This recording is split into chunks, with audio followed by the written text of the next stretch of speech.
This story about many African pastors shocked me a lot. Watch and see.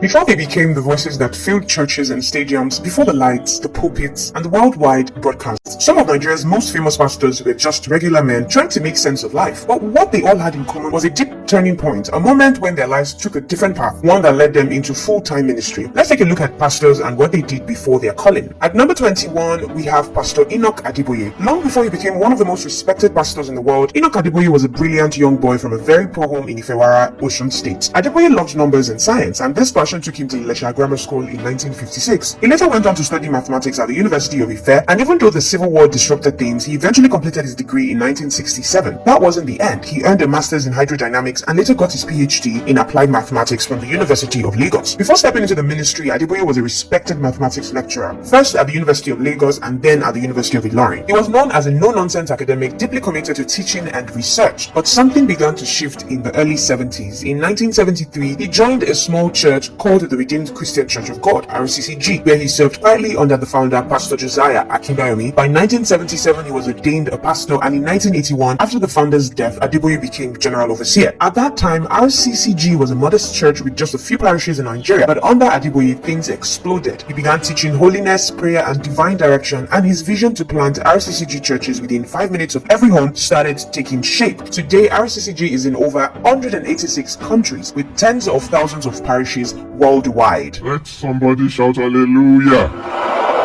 Next up at number 20, we have Bishop David Oyedepo, who didn't start in a church but with drawing boards and building plans. He was from a family with both Islamic and Christian roots. His father was a Muslim healer while his mother was a devout Christian. Oyedepo studied architecture in Kwara State Polytechnic and later earned a PhD in human development from Honolulu University. In his early working life, he practiced architecture, designing buildings and dreaming of successful projects, but life had something different planned. In 1981, Oyedepo said he received a vision from God, and that moment changed everything. In 1983, he was ordained by Pastor Enoch Adeboye and began his own ministry. He named it Living Faith Church, but it's more famously known today as Winners Chapel. The church began in Kaduna, but by 1989 he had moved to Lagos. From there, things accelerated quickly. Winners Chapel became known for prosperity teachings, healing, and success-driven sermons. In 1999, Oyedepo built the Faith Tabernacle, a 50,000-seat church auditorium in Ota, Ogun State, one of the largest in the world at the time. His background in architecture showed in every detail of the ministry's infrastructure. He also established Covenant University and Landmark University, both among Nigeria's top private institutions.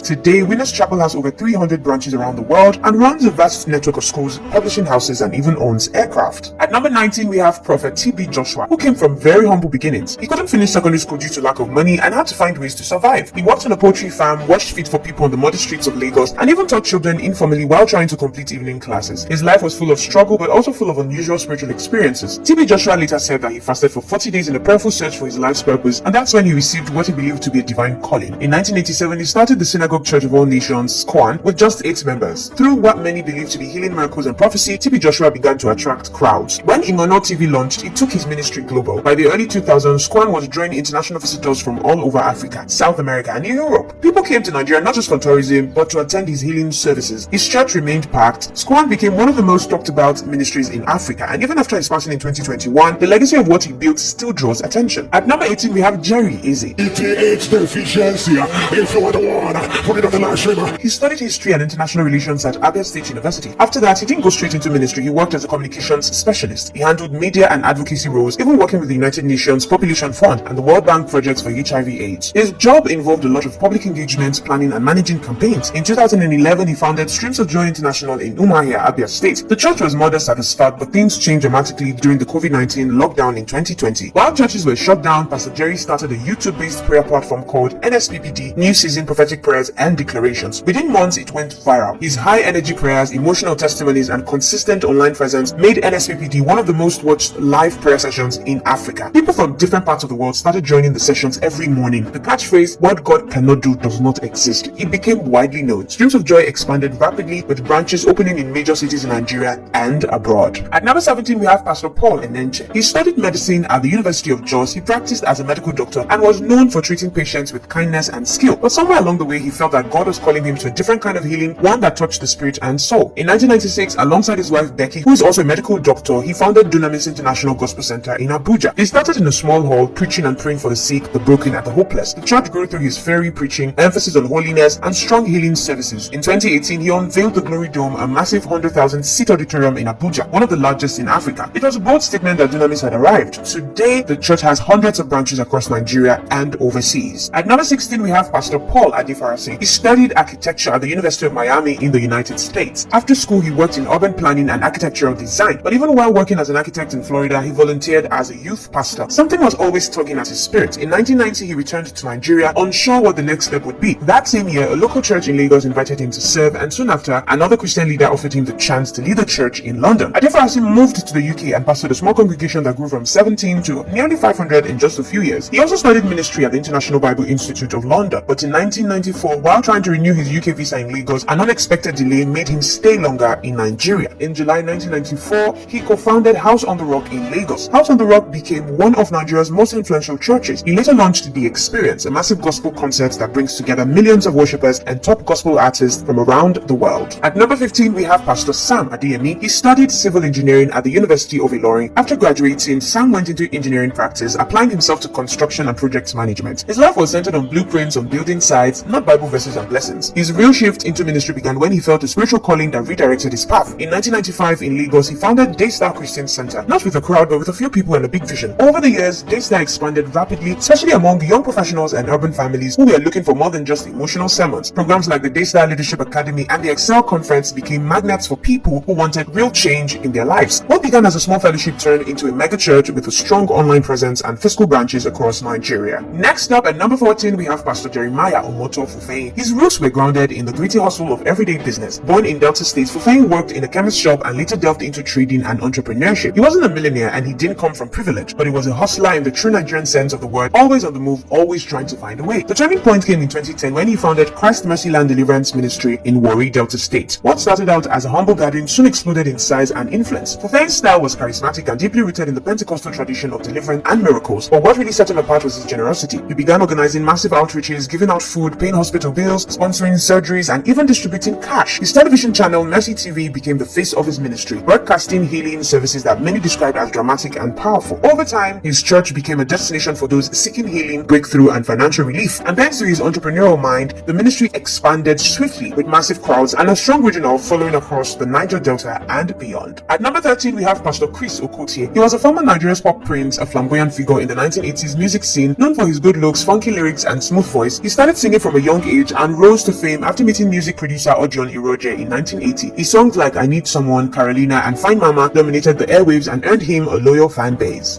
Younger place where the lights are shining bright.